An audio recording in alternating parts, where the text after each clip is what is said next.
Buongiorno a tutti e bentrovati al nostro consueto appuntamento del lunedì con la nutrizionista risponde. Oggi volevo darvi qualche dritta su come affrontare questo periodo di feste natalizie. Proprio perché questo è un periodo vissuto da tante persone, soprattutto da chi ha intrapreso da poco un percorso nutrizionale, con il terrore di riprendere i chiletti persi, il terrore di vanificare l'impegno, i sacrifici, no? Fatti. E io volevo tranquillizzarvi perché non è necessario demonizzare questo periodo, assolutamente, anzi, considerate che il cibo è convivialità. Sedersi a tavola insieme alle persone che amiamo, anche se in questo periodo purtroppo siamo un pochino provati, no? da questa situazione, stare a tavola con le persone che amiamo ci aiuta a superare anche i nostri limiti, i nostri pensieri, le nostre situazioni un pochino sgradevoli. Quindi è necessario che affrontiamo un po' questo periodo con un po' di positività in più, un po' di ottimismo. Quindi la convivialità, la tradizione degli alimenti, no? Delle pietanze, cioè mantenere le nostre tradizioni, non demonizzare, non puntare il dito contro alimenti o pietanze che riteniamo caloriche, che riteniamo che abbiano un apporto di grassi o di zuccheri elevato.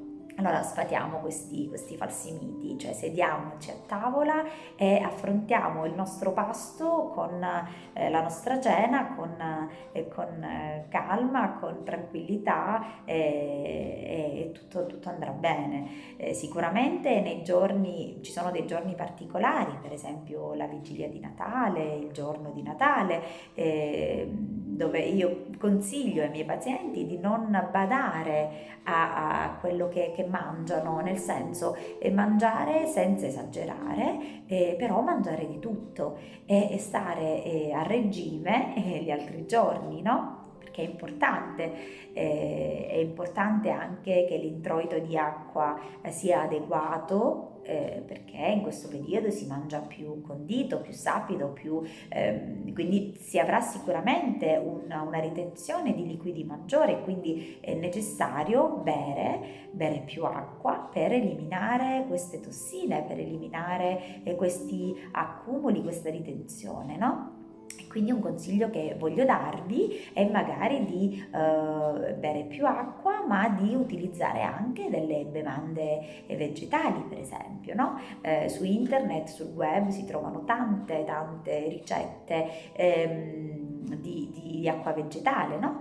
Utilizzando la frutta di stagione e la verdura. Sarebbe opportuno utilizzare frutta biologica proprio perché il fatto di utilizzare anche la buccia è fondamentale, no? E quindi si può pensare di bere queste acque vegetali che danno al nostro organismo più sali minerali, più vitamine, no? Vitamine idrosolubili che vengono rilasciate magari dalla frutta e dalla verdura all'interno dell'acqua, proprio perché magari spesso i pazienti mi dicono che in questo periodo, soprattutto dove la temperatura è più bassa, è più difficile bere, non riescono, e di conseguenza io consiglio di utilizzare questi escamotage, quindi di bere l'acqua vegetale, preparare a casa l'acqua vegetale con i cetrioli, con i finocchi, col sedano,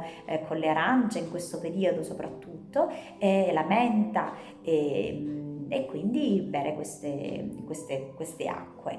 Ci tenevo poi a consigliarvi di non saltare i pasti, di continuare con i vostri almeno 5 pasti al giorno, no? Quindi non saltare la prima colazione, gli spuntini, no? Anche una manciata di frutta secca può servire a spezzare un po' quel digiuno e dare qualcosa all'organismo che lo faccia continuare a lavorare e a bruciare di più.